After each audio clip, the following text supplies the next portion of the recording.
Boa tarde, pessoal.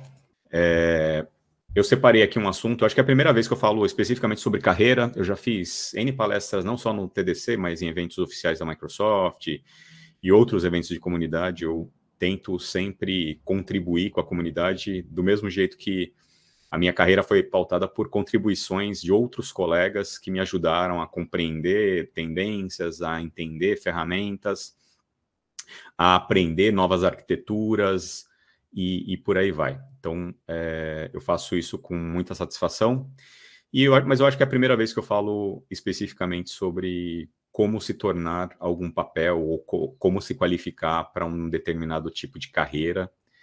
E vai ser interessante. Eu estava pesquisando coisas, a gente acha que sabe, mas a gente tem que pensar em todos os públicos. Eu tenho certeza que aqui no público deve ter gente que já trabalha na área, está querendo saber se está no caminho certo, gente que trabalha em outras áreas ou está começando a carreira profissional agora, e aí eu tento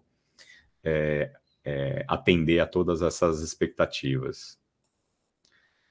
Vamos lá. Deixa eu me apresentar primeiro. Eu sou o Luiz Renato, eu sou arquiteto de dados e inteligência artificial na Microsoft. Eu sou graduado em engenharia, tenho pós-graduação em gestão de TI e tenho MBA em Analytics pela FGV. Trabalhei como DBA durante bom tempo, então comecei a minha carreira como DBA. Fui gestor de equipes em uma empresa de meios de pagamento, a maior empresa de cartões de crédito e cartões pré-pagos, esse tipo de coisa. E trabalhei também em consultoria na Accenture, durante um tempo já com arquitetura de cloud. E aí aproveitar e convidar vocês aí para quem quiser me adicionar no LinkedIn, tá aí o meu endereço. Esse código de barra, se você apontar o seu celular para ele, já cai direto na minha página e vai ser uma satisfação ter vocês na minha rede e compartilhar e receber informações. E queria também divulgar o meu canal no YouTube, onde eu discuto vários assuntos, entre eles inteligência artificial, OpenAI. Eu fiz os meus últimos 2 vídeos foram sobre OpenAI e eu acho que tem bastante conteúdo para aprendizado aí, para vocês darem prosseguimento no que a gente falar nessa apresentação.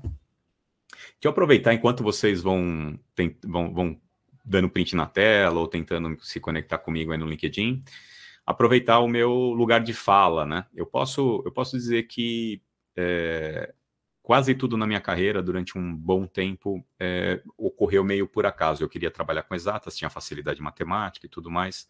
Fiz engenharia mecânica, ou seja, não tinha interesse, até a faculdade, não tinha interesse em trabalhar com TI especificamente.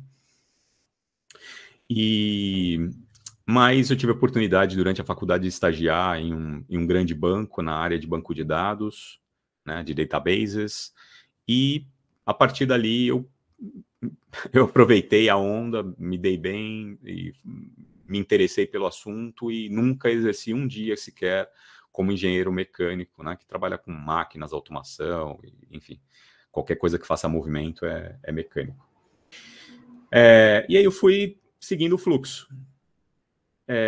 Em determinado momento eu comecei a trabalhar com plataforma Microsoft, banco de dados SQL e tudo mais, virei DBA, comecei a dar aula. Meus primeiros treinamentos, minhas primeiras certificações foram ali no final dos anos 90, 99, 2000. Comecei a dar aula nessa época também, e era bem voltado para a parte de BI e de banco de dados transacional, a parte de transação mesmo do serviço. Eu fui uma das primeiras pessoas a dar treinamento de um serviço chamado Integration Services, Analysis Services e Reporting Services, né? O Analysis Service era um servidor de cubo, então entrava em Analytics naquela época, o Analytics da época, né, que era Big Data, Business Intelligence, esse tipo de coisa.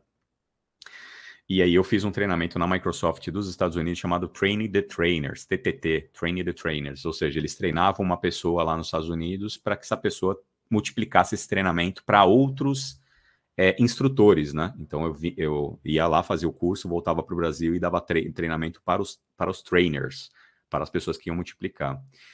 Em determinado momento, surgiu o Big Data, o Advanced Analytics, a ciência de dados e outros termos ali, e eu achei que eu estava apto, né, qualificado para lidar com essas coisas. Até comecei a estudar um tempo, mas só com a minha experiência em Business Intelligence, em OLAP, em cubos, esse tipo de coisa, não era suficiente. Eu não sabia, mas não era. E aí a ficha só foi cair quando, ali em 2015, eu comecei a fazer um MBA na FGV, um MBA bem técnico de Analytics, e aí abordou a questão de Machine Learning, inteligência artificial, modelos, estatística e tal, e aí sim que eu consegui me qualificar. Então acho que talvez tenha sido a primeira vez que eu tive que correr atrás ali, no sentido de que eu queria mudar de carreira, eu não queria seguir só com a parte de dados, que é uma carreira importante e relevante ainda, mas eu queria me inserir na questão de analytics, e aí eu corri atrás, fiz, além de outros treinamentos, né, mas talvez o principal, o pilar principal foi esse curso da FGV. Dois outros colegas muito próximos aqui da Microsoft também fizeram o mesmo treinamento, por acaso a gente se conheceu e estavam fazendo, eu já tinha me formado na turma e a gente trocou ideia sobre os professores e tudo mais.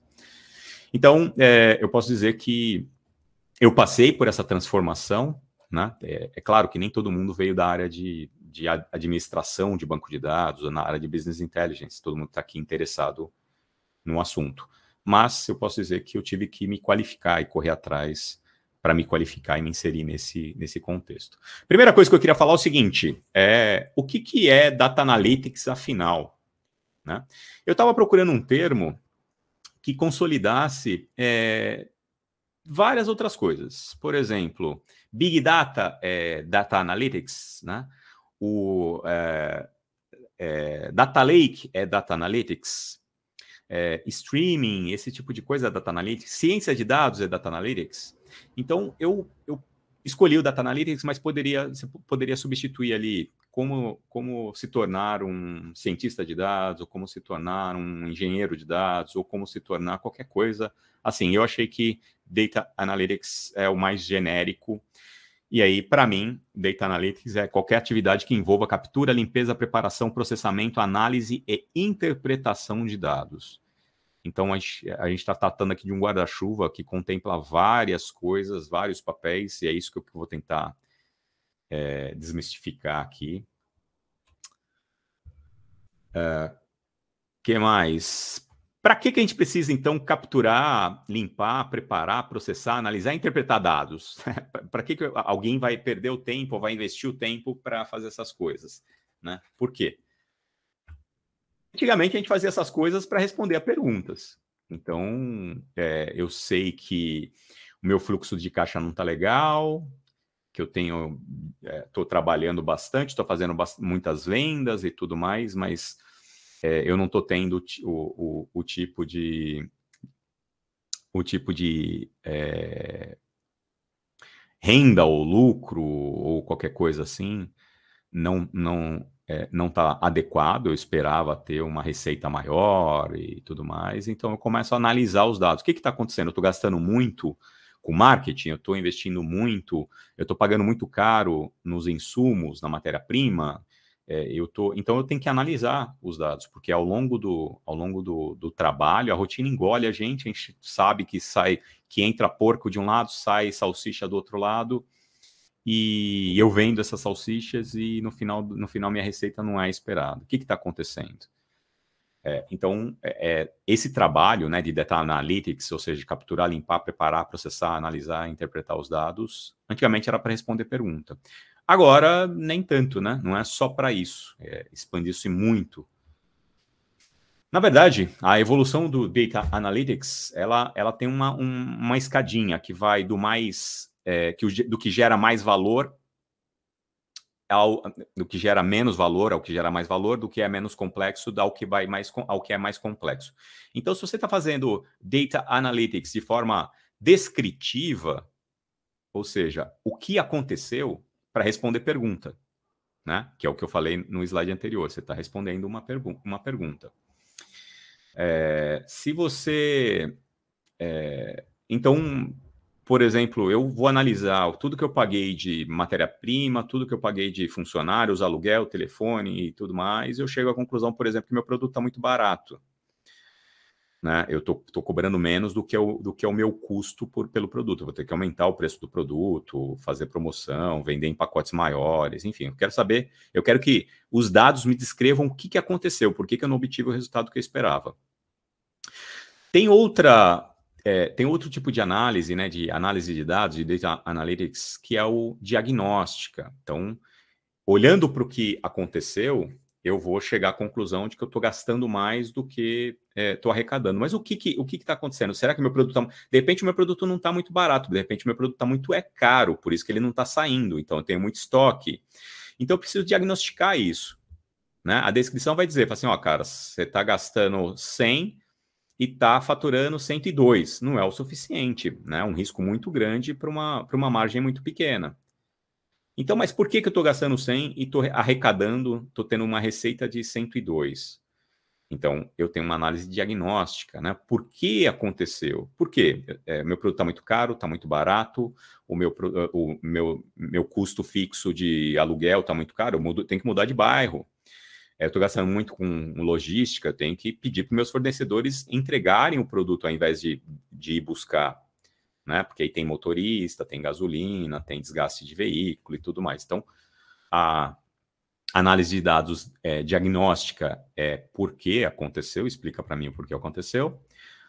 A preditiva, ela me diz o que vai acontecer. A preditiva é olhando para frente, né? E tentando criar modelos. Aí a gente começa a trabalhar com previsão, com modelos estatísticos. Eu olho para o passado e penso no presente. Então, no futuro, eu olho o preço do meu produto e faço uma simulação. Tá bom, se o meu produto fosse 10% mais caro, será que eu ia conseguir vender? Houve algum momento na história que o meu produto tinha esse preço em dólar? A gente dolariza, faz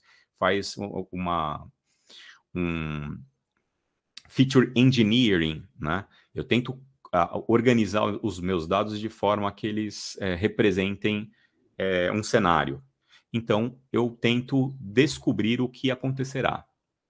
Né? Faço modelos e mudo os parâmetros para descobrir o que acontecerá. É mais ou menos como previsão do tempo, né? Você olha no histórico, né? Eu acho que existem, inclusive, meteorologistas que trabalham com ciência de dados, com data análise e tal, porque a previsão do tempo é uma das coisas mais complexas que a gente tenta prever. Depende, por exemplo, da temperatura que está lá na Antártica, a 10 mil quilômetros do Brasil. Então, se lá fizer uma temperatura X, isso vai deslocar uma massa de ar quente que vai gerar calor num lugar, que vai evaporar água no outro lugar, que vai gerar nuvens para São Paulo, e enfim. E aí a gente tem aqueles temporais horrorosos que aconteceram aí recentemente.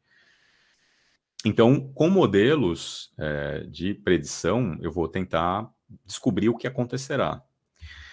Tem também análise que leva a uma prescrição, ser prescritiva, onde você analisa o que você pode fazer para que aquilo aconteça. Então, uma coisa é predizer, baseado em parâmetros, se eu mudar isso, vai mudar aquilo, se eu mudar aquilo, vai mudar aquilo outro. Mas a prescritiva, ela tenta prever como fazer para acontecer. Então, eu crio parâmetros mudando cenários. Por exemplo, se eu sei que tem uma linha de metrô que vai ser inaugurada perto da minha loja, e aí eu procuro informações sobre o fluxo de pessoas naquela região e tal. E o que eu preciso fazer? Eu preciso fazer uma promoção, entregando papelzinho, eu preciso fazer um marketing direcionado para os IPs que estão na região, nos celulares que estão na região de uma antena lá de celular, de telefonia, o que eu preciso fazer? Então, você consegue, analisando dados e principalmente enriquecendo esses dados, você consegue chegar à prescrição. E, por fim, o Data Analytics cognitiva, né? Aí a gente já está entrando na linha de inteligência artificial, ou seja, um tipo de inteligência parecido com a inteligência humana. Esse slide eu usei já em outras apresentações, eu acho que é uma síntese dos tipos de análise que tem, os objetivos de cada análise, e aí vocês olhem na escala do gráfico, né? Quanto mais para cima, maior a geração de valor, Se eu consigo fazer uma coisa acontecer, né? Então, eu tomo as minhas medidas, eu baixo o preço do produto, faço uma promoção, melhoro a embalagem e faço marketing, por exemplo, porque eu quero que esse produto venda o dobro. E aí, no eixo horizontal, a maior complexidade. Então, é muito mais fácil você simplesmente ver lá pelos números o que aconteceu. Eu tive uma receita pequena, né, comparado com as despesas. Até você empregar inteligência artificial. A questão aqui é que eu sempre... Esse último quadradinho, às vezes eu não mostrava, porque achava que o público não estava preparado para falar sobre isso. Mas hoje, às vezes eu falo assim, isso aqui é no futuro, talvez 2030 ou coisa parecida, mas o futuro é agora, né? Com o OpenAI. A gente tá olhando e a gente está presenciando, isso é importante para você falar para os seus netos ou para os seus filhos e tal, a gente está presenciando uma revolução muito grande em termos de inteligência artificial, onde eu vou treinar o GPT com os meus dados de faturamento, de produção, de fábrica, de marketing e tudo mais. E aí, ao invés de fazer análise, de puxar o dado para ficar rodando modelo e tal, o OpenAI vai analisar tudo. Eu vou fazer uma pergunta em linguagem natural. Por favor, me diga o que eu preciso fazer para aumentar minhas vendas e biriri bororó. E ele vai falar assim, olha, olhando os seus números aqui, eu acho que o ideal seria você fazer isso, isso e aquilo. A gente já está nesse momento.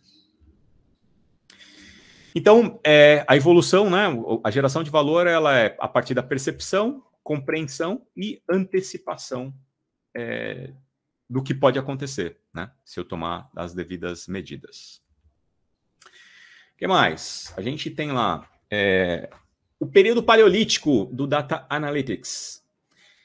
Em outubro de 2012, pessoal, a revista Harvard Business Review, ela fez um artigo, e nesse artigo dizia o seguinte, que a carreira de cientista de dados, que pouca gente conhecia, eu tinha ouvido falar, na verdade.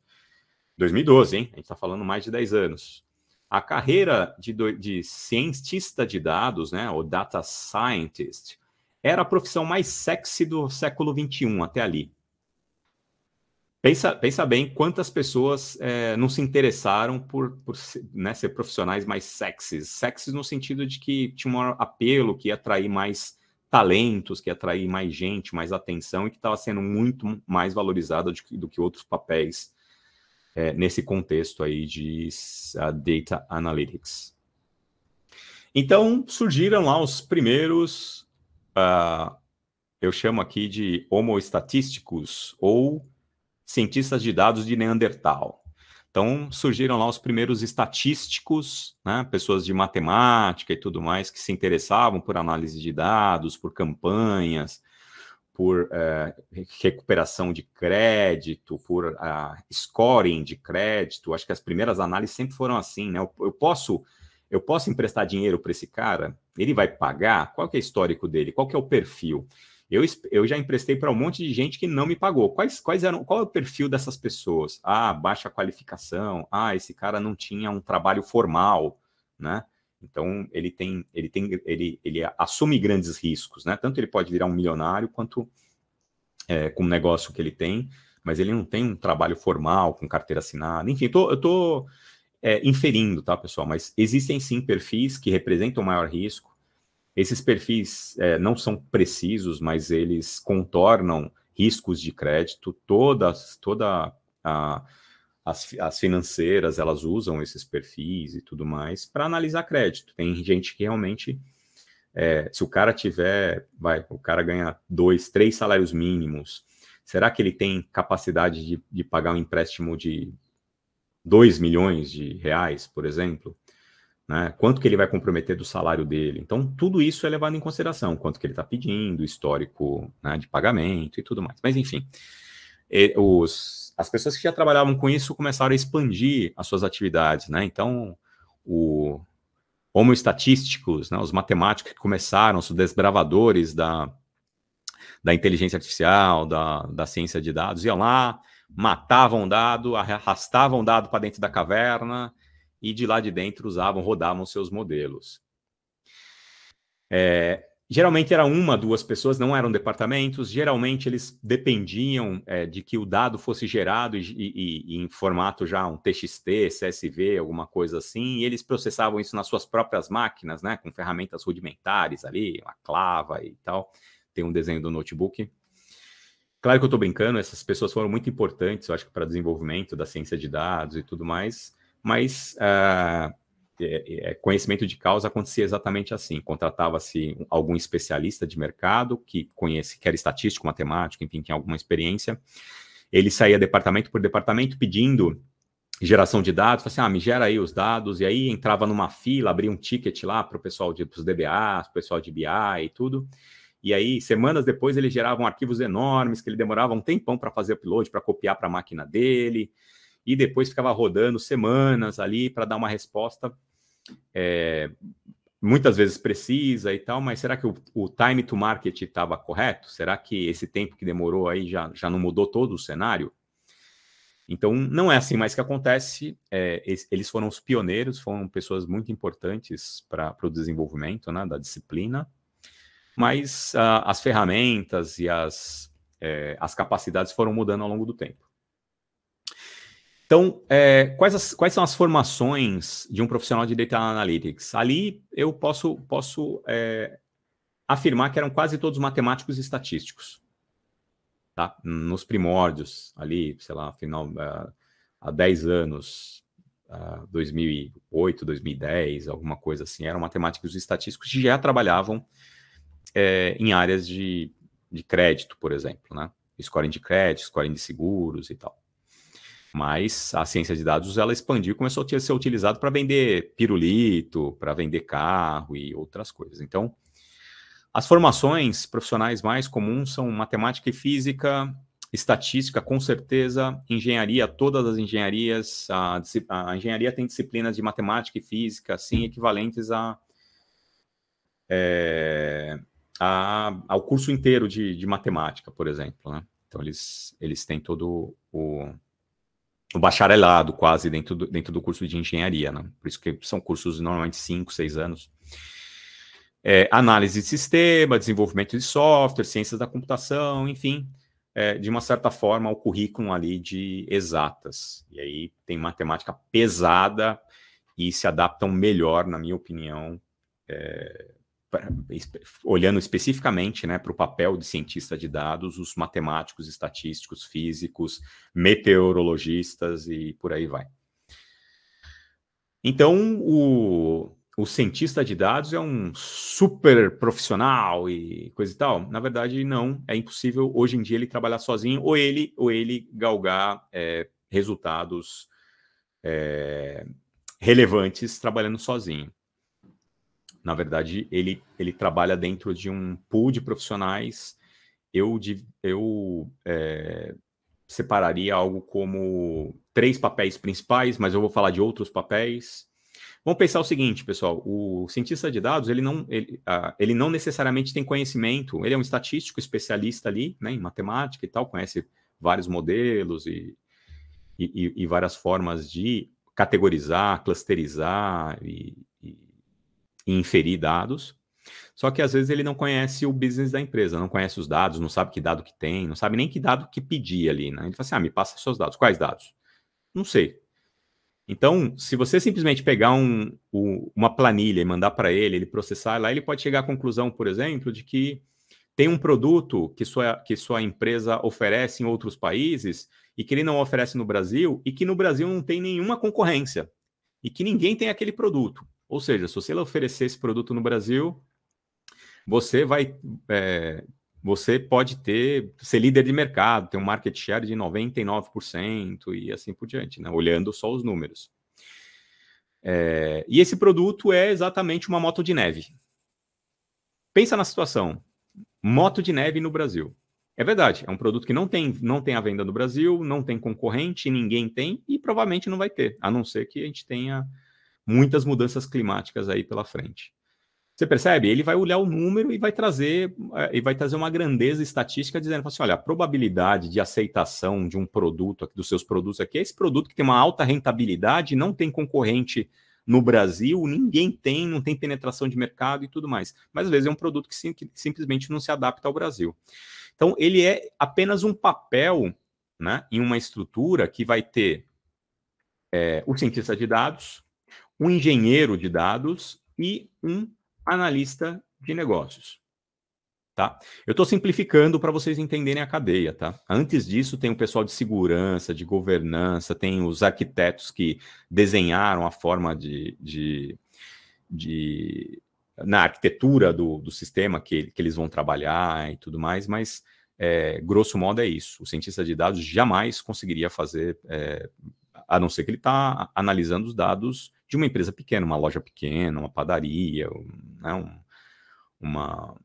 sei lá, alguma loja de varejo que tem 2 unidades ou coisa parecida, porque o volume de dados geralmente é muito grande, os sistemas são muito complexos, eu tenho silos de dados, eu tenho vários sistemas, tenho um CRM, eu tenho um RP, eu tenho um sistema de contabilidade que é externo, eu tenho um sistema de RH, eu tenho um sistema, e ele tem que conversar com todos os sistemas, entender o que tem em cada sistema, e depois ele tem que entender do negócio para fazer as inferências. Então, a parte de machine learning, inteligência artificial, algoritmos e modelos é atribuição do cientista de dados.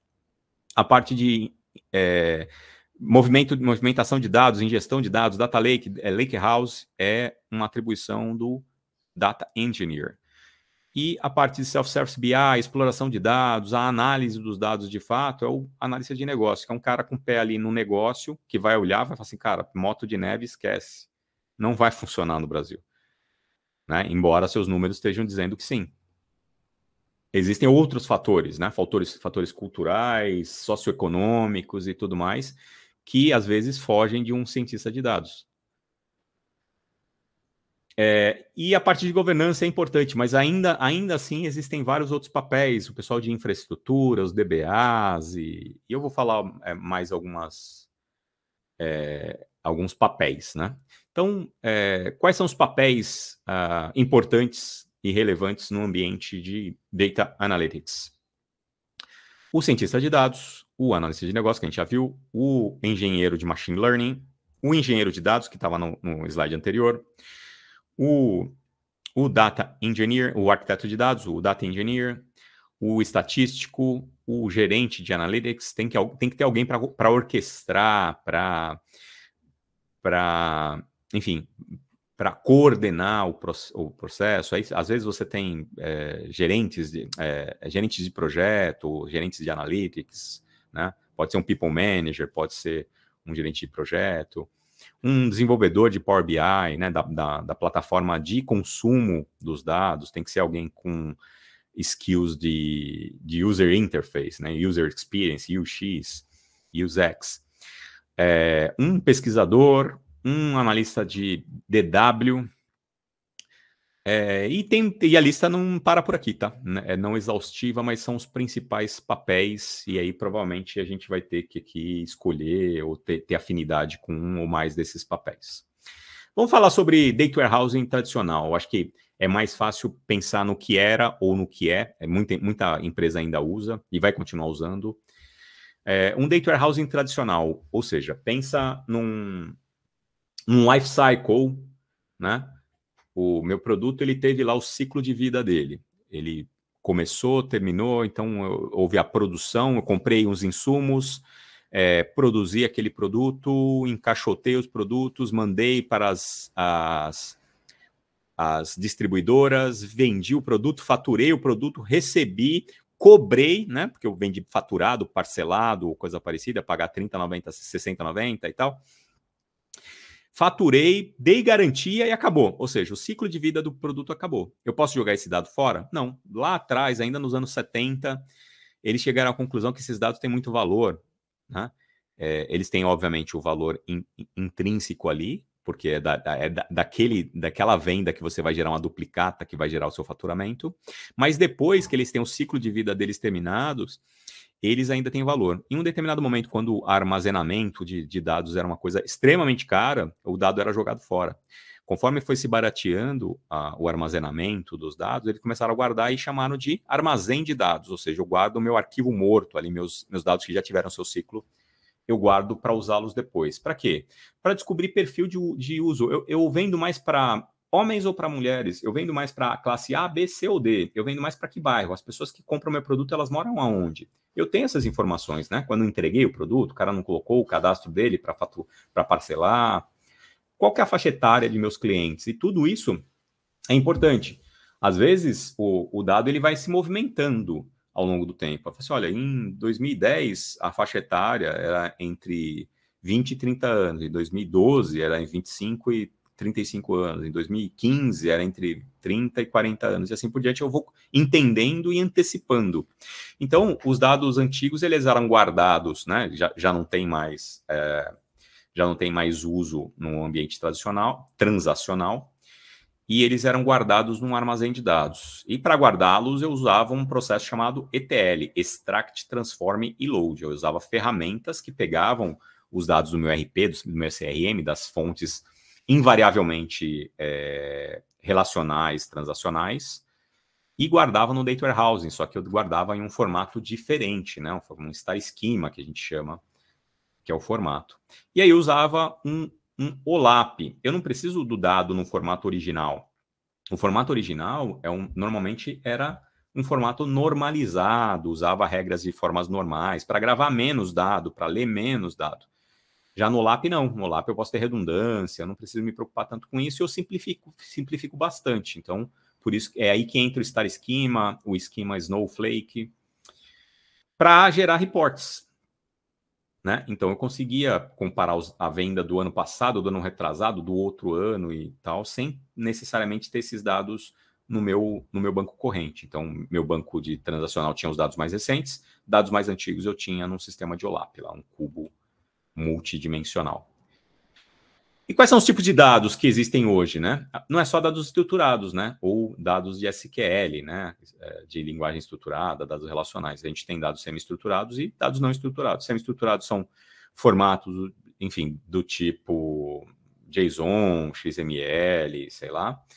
E os dados não estruturados são vídeo, imagem, áudio, transcrição, opinião das pessoas nas redes sociais, no seu Twitter.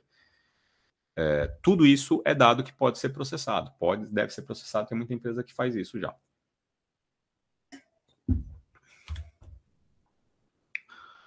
O Big Data e o Data Warehousing moderno. Agora, como a gente tem múltiplas fontes, né? Vocês viram, eu mostrei 2 fontes. É basicamente, sei lá, um RP, às vezes o RP também era o CRM, era 2 sistemas no máximo.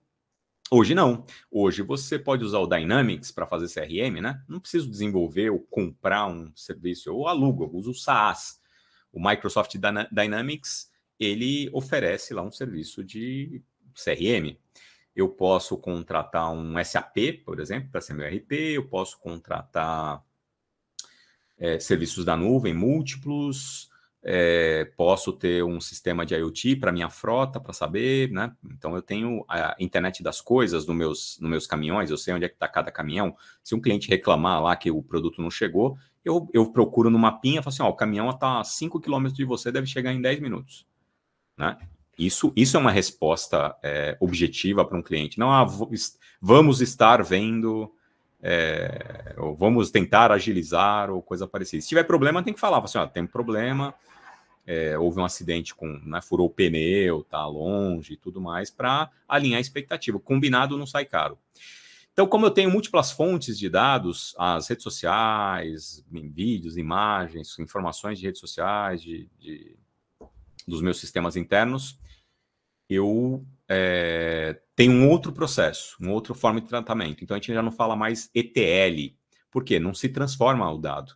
Eu pego o dado sempre no formato original. Por quê? Quando se transforma dado, quem transformou pode ter tido uma ideia equivocada.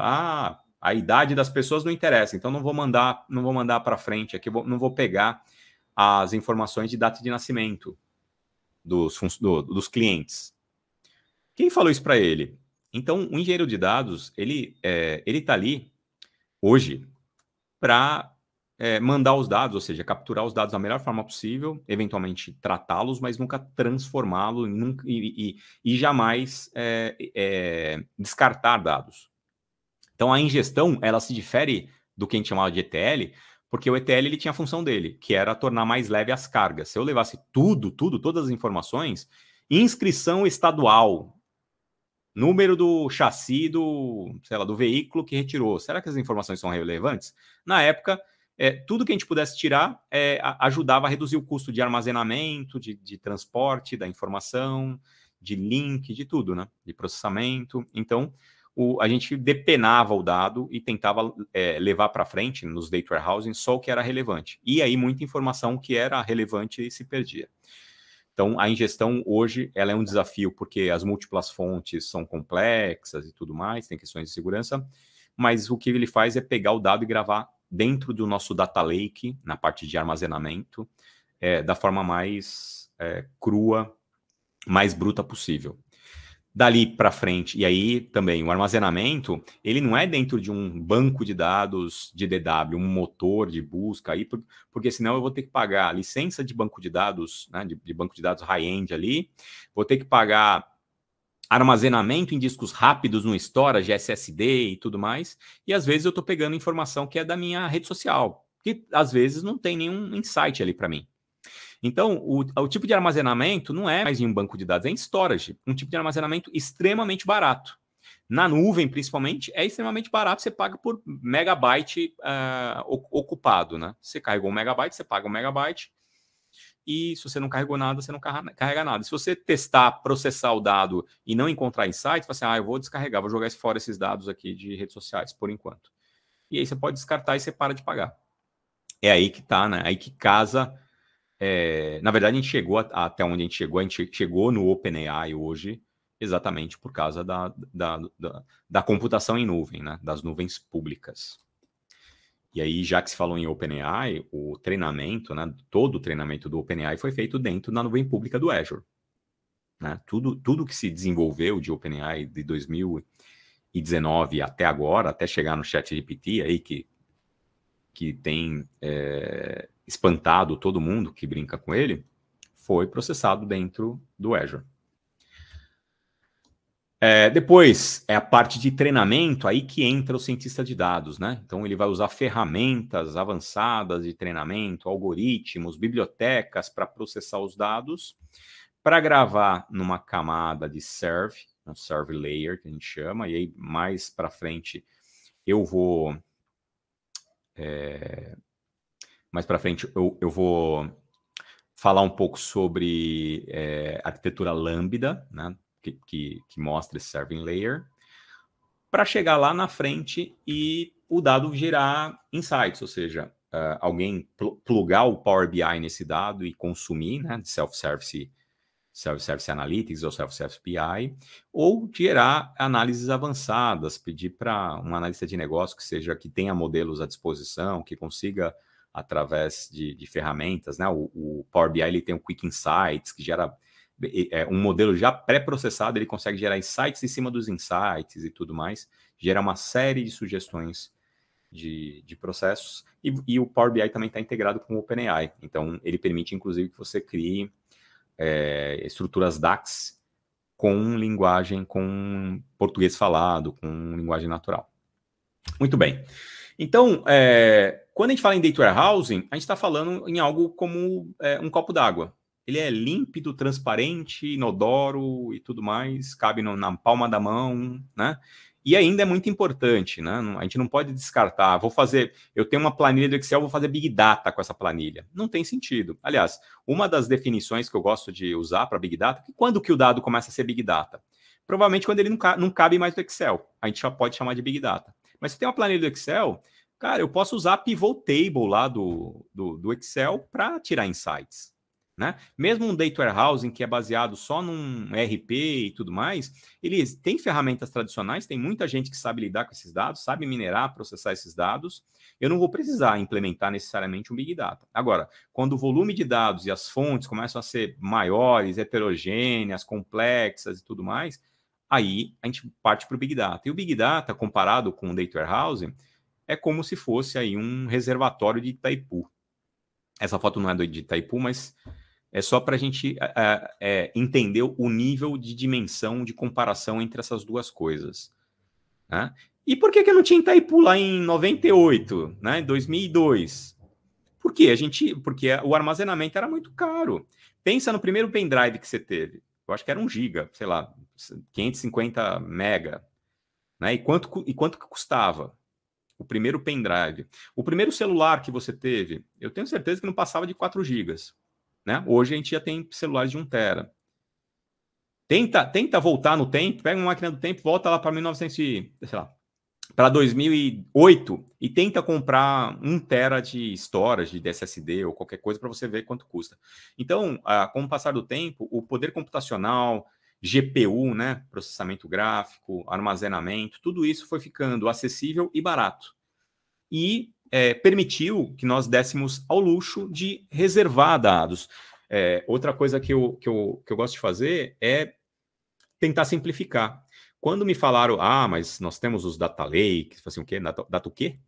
Data lake, assim, lake de lago?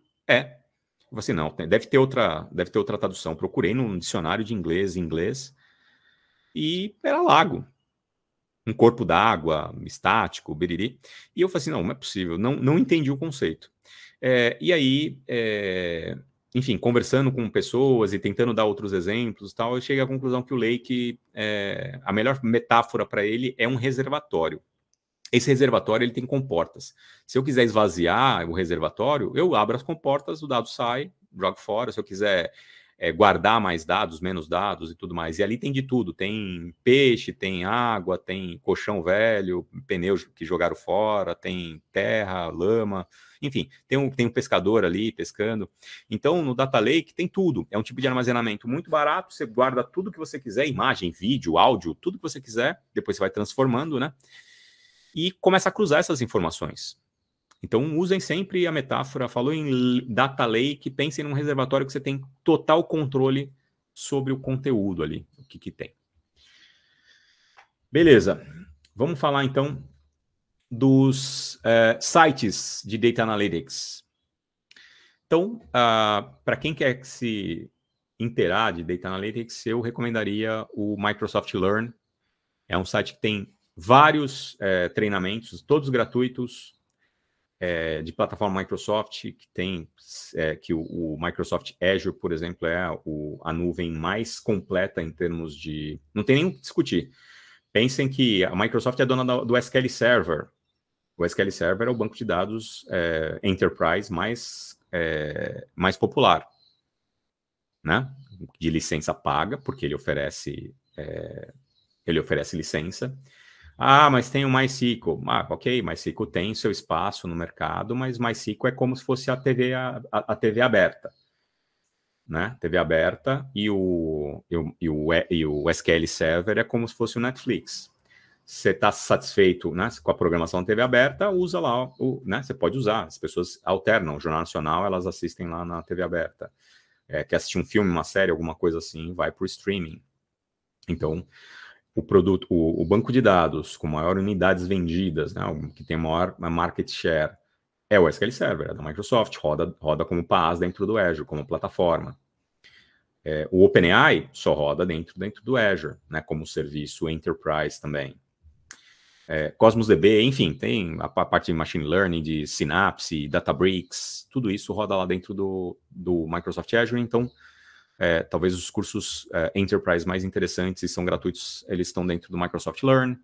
Tem o R-Bloggers, que é uma junção de vários bloggers, de pessoas que falam sobre R. R é uma linguagem estatística, né, de Machine Learning, tratamento de dados. Tem o KD Nuggets, tem o Tower Data Science, Machine Learning Mastering, o OpenAI, tem um site, openai.com, o Pluralsight, o Analytics Viria, o Pluralsight, esse é um site pago de treinamentos, muito bom.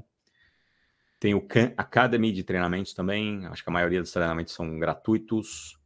Tem o site do Microsoft Azure, e aí tem muita documentação de produtos de Machine Learning, de Data Analytics e tudo mais. Tem o Kaggle, é uma comunidade, é um site de desafios. Lá no Kaggle, por exemplo, eles fazem concursos. Vou dar um exemplo aqui.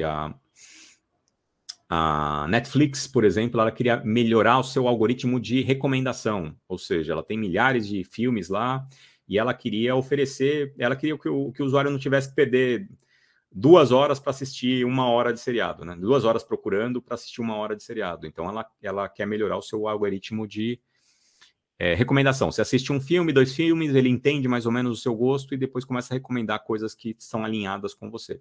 A Netflix, isso aconteceu, ela ofereceu $1 milhão para quem desenvolvesse em qualquer lugar do mundo. Se o cara em Bangladesh, na China, na África, em qualquer lugar do mundo, a pessoa se inscrevia, desenvolvia lá um algoritmo, mostrava o score do algoritmo e cedia, né, vendia ou trocava o algoritmo pelo prêmio. E isso acontece muito no Kaggle, é um site bem legal. Coursera é de treinamentos, o Udacity é de treinamentos, o DataCamp, o EDX, EDX e Udemy são, acho, os principais sites, eu acho, para aprendizado de comunidades de Data Analytics. Vamos falar de conceitos que são importantes para Data Analytics. Vamos falar de arquitetura Lambda. Pessoal, o importante não é só você saber analisar o dado. Se o dado não chega a você, ou não chega a você em tempo, ou, sei lá, tem que mandar por e-mail para você, ou subir no Google Drive, no OneDrive, em qualquer coisa assim para você acessar, a coisa está errada. Por quê? Porque aí a gente implica em várias questões relacionadas à privacidade, segurança de dados e tal.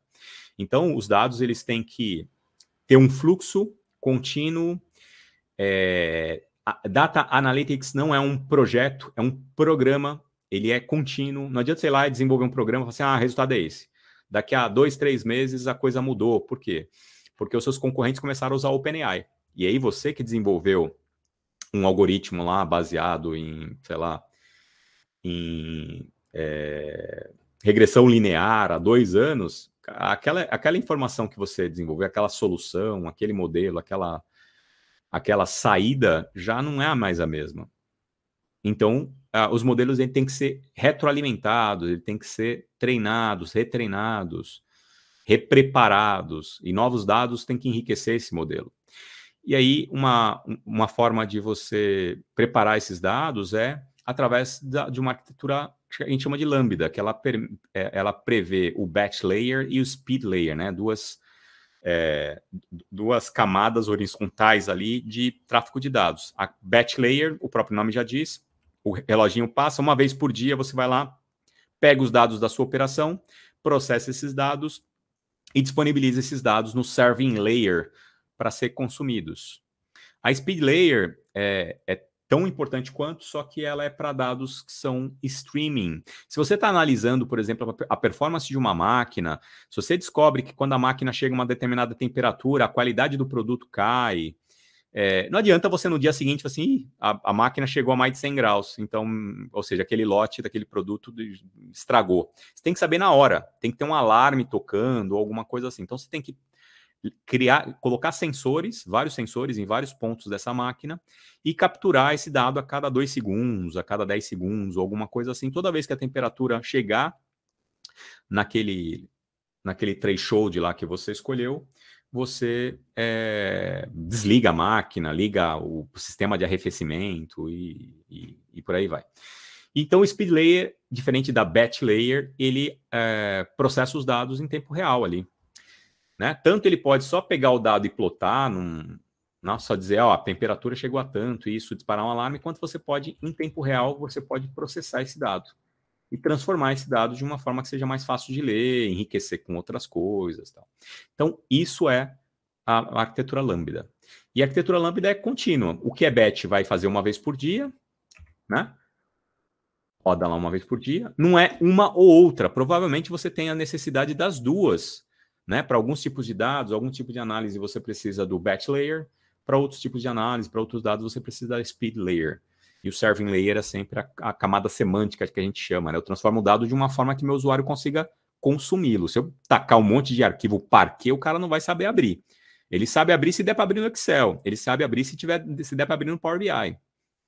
Então, eu tenho que fazer as transformações. Então, essa a arquitetura Lambda é um conceito que é importante para o Data Analytics. Outro conceito importante é o de Machine Learning. Como é que a gente chega a Machine Learning? O que é? Eu pergunto para a máquina, ela responde? Não, isso é inteligência artificial. Hoje a gente tem máquina que responde. Não sei se vocês tiveram a oportunidade de brincar com o Bing já crescido do OpenAI, né, do ChatGPT. É impressionante. É realmente impressionante. A gente, né, o Bing integrado com o ChatGPT, ele literalmente ele disruptou o buscador mais famoso que a gente tem, que é o Google, né? Que nunca teve um concorrente à altura, né? Sempre teve muito à frente de outros, mas o Bing, eu convido vocês a testar. Mas como é que é Machine Learning, né? O que é Machine Learning é outra coisa que é importante entender. Pensa nos dados, né? Os dados que estão lá no nosso reservatório, nosso reservatório, nossa Itaipu, nossa represa, estão represados ali. Esses dados, eu tenho um objetivo. Então, de acordo com esse objetivo, eu vou processar esses dados de um jeito. Eu vou submetê-los a um algoritmo. Esses algoritmos, eles vão criar um modelo. Então, eu vou testar o dado num algoritmo. Esse algoritmo vai gerar um modelo. E esse modelo, para eu testar esse modelo, é claro, com os dados, esse modelo vai ser, ele vai ser perfeito, ele vai ser infalível, com esses dados aqui que eu usei para treinar. Mas para testar esse modelo, eu preciso submeter a outros dados. Então, pensa que eu vou pegar os dados de janeiro, fevereiro, sei lá, os dados de 2020, pegar todos os dados de 2020 e vou usar um algoritmo. Esse algoritmo vai gerar um modelo. Esse modelo, para processar 2020, ele é perfeito. Eu quero saber se ele vai adivinhar o que aconteceu em 2021, porque eu não treinei eles com os dados de 2021. E eu quero que esse modelo adivinhe o que vai acontecer em abril, no mês que vem. Então, eu treino ele com os dados de 2020, eu testo ele com outros dados, por exemplo, janeiro, fevereiro e março de 2023, e ele vai me dar uma previsão. E de acordo com o que ele acertar, então, suponha que eu quero descobrir quem que vai cancelar a assinatura do Netflix, né? Então, eu pego todo mundo ali, pego os dados de 2022, das pessoas que cancelaram a assinatura, treino e crio um modelo. Ele fala assim, já consigo prever. Agora, os dados de 2022, ele já sabe. Se eu submeter os mesmos dados, ele vai prever todos. Eu quero ver se ele adivinha com os dados que ele não treinou, né? Os dados de 2023, janeiro, fevereiro e março, as pessoas que cancelaram janeiro, fevereiro e março, quero ver se ele vai predizer isso. Eu sei, ele não sabe. Então, eu submeto os dados de janeiro, fevereiro e março e ele vai me dar uma previsão.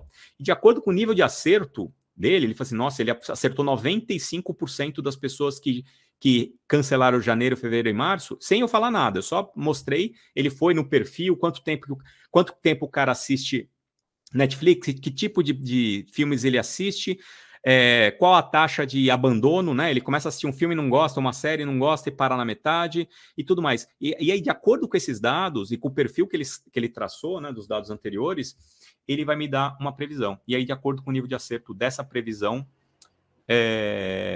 eu adoto esse modelo. E aí eu coloco com os dados, por exemplo, dos assinantes atuais, e ele vai me avisar quem é sujeito, né? Quem é propenso a cancelar a assinatura. O que eu posso fazer? Eu posso, sei lá, dar um desconto na assinatura, eu posso melhorar o algoritmo de recomendação daquele cara, corrigir, e assim por diante para manter o usuário engajado.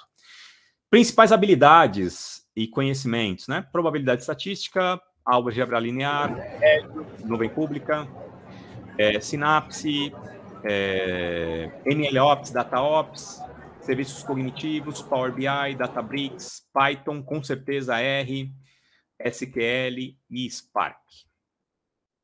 E quais são fontes de datasets? Né? Para a gente começar a estudar, é importante a gente ter acesso a datasets, ou seja, fontes de dados,